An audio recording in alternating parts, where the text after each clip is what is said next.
Welcome to Alok educational hub. तो आज हम आपको इस वीडियो में बताएंगे प्रश्नावली 2.2 का क्वेश्चन नंबर 3। तो क्वेश्चन नंबर 3 क्या है?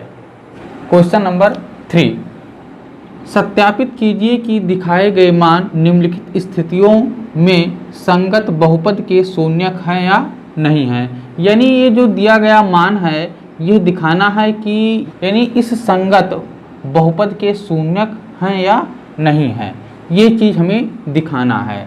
कुल मिलाकर के हमें यह करना है कि ये जो मान दिया गया है इस मान को इसमें रखेंगे। अगर इसका मान 0 हो जा रहा है तो शून्यक हैं, अगर 0 नहीं हो रहा है तो शून्यक नहीं है।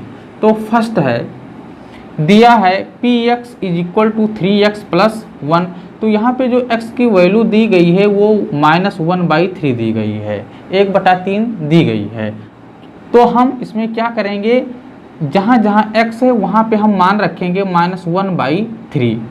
तो यदि x बराबर -1/3 px का शून्यक है, तब अगर इसका ये शून्यक है तो p -1/3 का मान जो होगा वो 0 हो जाएगा। अगर 0 है तो समझ लीजिए कि इसका ये शून्यक है, अगर 0 नहीं है तो उसका वो शून्यक नहीं है।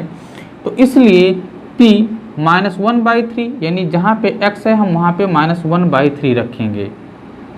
तो 3 × x के प्लेस पे हमने -1/3 रखा, +1 आपका दिया हुआ है। तो 3 कैंसिल हो गया, -1 + 1, तो प्लस और माइनस कुल मिलाकर के 0 हो जाएगा। यानी p -1/3 का मान 0 आ गया। अगर 0 आ गया तो px का x बराबर -1/3 शून्यक है। अतः x बराबर -1/3 px का शून्यक है। सेकेंड है px = 5x - पाई, जो x का मान दिया गया है 4/5 दिया हुआ है। अब हम 4/5 का मान हम इसमें रखेंगे। दिया है px = 5x - पाई, यदि x बराबर 4/5 px का शून्यक है तो p 4/5 का मान क्या हो जाएगा, 0 हो जाएगा। इसलिए p 4/5 यानी जहाँ जहाँ x है वहाँ पे हम 4/5 रखेंगे। तो 5 × 4/5, 5 कैंसिल हो गया, यानी बचा 4 - पाई, यानी इसका मान 0 नहीं आ रहा, यानी p 4/5 का मान 0 नहीं आ रहा है। अतः x बराबर 4/5 px का शून्यक नहीं है। अगर इसका मान 0 आ जाता तो इसका शून्यक होता, चूँकि इसका मान 0 नहीं आया है इसलिए ये शून्यक नहीं है। इसी प्रकार से तीसरा वाला है हमारा px बराबर x² - 1, यानी जो x का मान दिया गया है उसमें 1 दिया गया है और -1 दिया गया है। हमको ये जो मान दिया गया है इसको इसमें 2 बार रखना पड़ेगा। तो दिया है px बराबर x² - 1। तो हम जो पहला हम मान लेंगे वो x बराबर 1 लेंगे। यदि x बराबर 1 px का शून्यक है तब क्या होना चाहिए, p1 का मान 0 होना चाहिए। तो इसलिए अब हम p1 निकालेंगे। तो x² - 1 दिया हुआ है तो x के प्लेस पे हमने 1 रखा, 1 का स्क्वायर -1, अगर 1 का स्क्वायर करेंगे तो 1 आएगा, -1 यानी 1 में से 1 माइनस करेंगे तो 0 हो जाएगा। तो इस प्रकार से जो हमारा p1 आ गया 0 आ गया। अगर 0 आ गया तो x बराबर 1 px का शून्यक है। अब जो ये दूसरा मान दिया हुआ है x बराबर -1, अब -1 हम रखेंगे। यदि x बराबर -1 px का शून्यक है तब p -1 बराबर क्या हो जाएगा, 0 हो जाएगा। तो इसलिए p -1 का हम मान रखेंगे। तो यहाँ पे x² - 1 है, यानी x के स्थान पर रखेंगे -1 का स्क्वायर -1, तो -1 का स्क्वायर करेंगे तो 1 आएगा, 1 - 1 बराबर 0, यानी x बराबर -1 पर px का मान 0 है। तो इसलिए px का ये शून्यक है। चौथा है दिया हुआ है हमारा px बराबर x + 1 x - 2। जो चौथे में हमारा x का 2 मान दिया हुआ है, x बराबर -1 दिया हुआ है और x बराबर 2, तो दोनों मान हम अलग अलग रखेंगे। तो यदि x बराबर हम -1 रख रहे हैं तो px का शून्यक है तब क्या होगा, p -1 का मान 0 हो जाना चाहिए। इसलिए अब हम p -1 निकालेंगे। तो जहाँ जहाँ पे x है वहाँ पे हम -1 रखेंगे। तो -1 + 1 -1 -2, तो -1 और +1 ये 0 हो जाएगा और ये -2 -1 -3 हो जाएगा, मल्टीप्लाई करेंगे तो 0 आ जाएगा। तो इस प्रकार से हम देखते हैं कि x बराबर -1 पे px का मान, यानी जो p हमारा -1 है वो 0 आ गया। अतः x बराबर -1 px का शून्यक है। इसी प्रकार से हम चूंकि x बराबर यहाँ पे -1 भी रखना है, 2 भी रखना है, तो अब हम 2 रखने जा रहे हैं। यदि x बराबर 2 px का शून्यक है तब क्या हो जाना चाहिए, p2 का मान 0 हो जाना चाहिए। इसलिए p2 बराबर, यानी जहाँ जहाँ पे x है वहाँ पे हम 2 रखेंगे, तो 2 + 1 2 - 2, 2 में से 2 माइनस हो जाएगा तो 0, 0 को 3 से मल्टीप्लाई करेंगे तो 0 आ जाएगा। तो अतः x बराबर 2 px का शून्यक है, क्योंकि p2 का मान 0 आ गया, इसलिए px का ये x बराबर 2 शून्यक है। इसी प्रकार से हम आते हैं 5वें पॉइंट पे। ये भी दिया हुआ है px बराबर x² और जो x का मान दिया गया है वो 0 दिया गया है। तो x बराबर हम 0 पे हम उसको रख के देखेंगे क्या हो रहा है। तो दिया है px बराबर x², यदि x बराबर 0 px का शून्यक है तब p0 का मान 0 हो जाना चाहिए।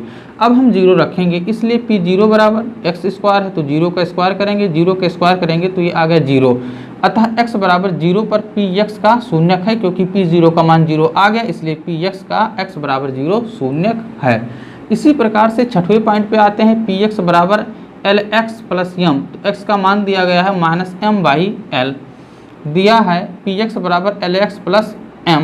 यदि x बराबर -m/l px का शून्यक है तब p -m/l का मान क्या हो जाना चाहिए, 0 हो जाना चाहिए। तो इसलिए p -m/l का मान हम निकालेंगे।